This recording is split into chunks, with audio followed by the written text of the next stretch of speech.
Hey cadets, today I'm going to show you about stamping in our art studio. So we have a couple different types of stamps. One are these wooden stamps, and a lot of these have pictures of them that are in color. However, you're not going to be able to stamp in color. We have black stamp pads, and so when you stamp them, what ends up happening is that you get just the outline, like a coloring sheet. And so later you can go back and color those in with colored pencils or gel pens or a small skinny marker. But when you're using these stamp pads, you're going to press up and down,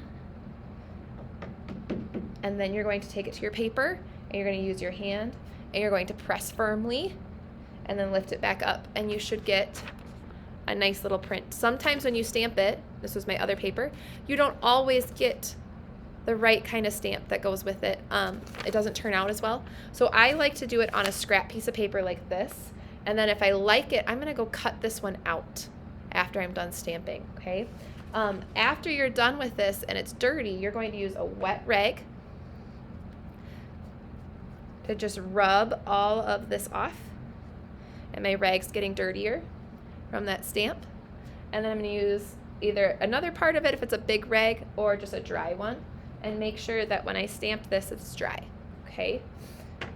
Another option you have are these foamy stamps that have a bigger area.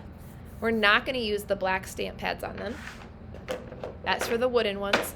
These, we can use colors on these. So I'm going to use my marker.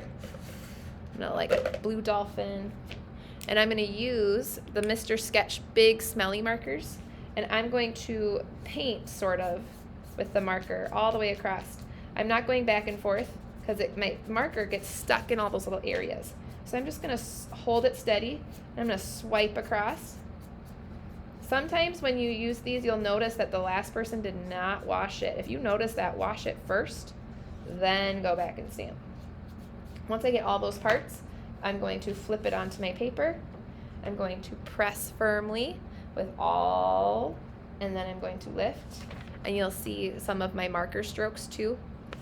That's okay. At the end, remember to wipe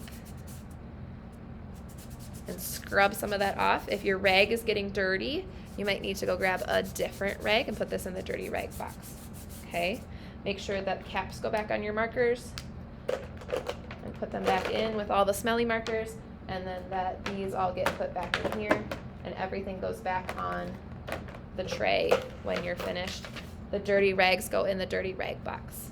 Cut these out, use them as your card, draw something else on them, use them as a starting point for your project. Happy stamping!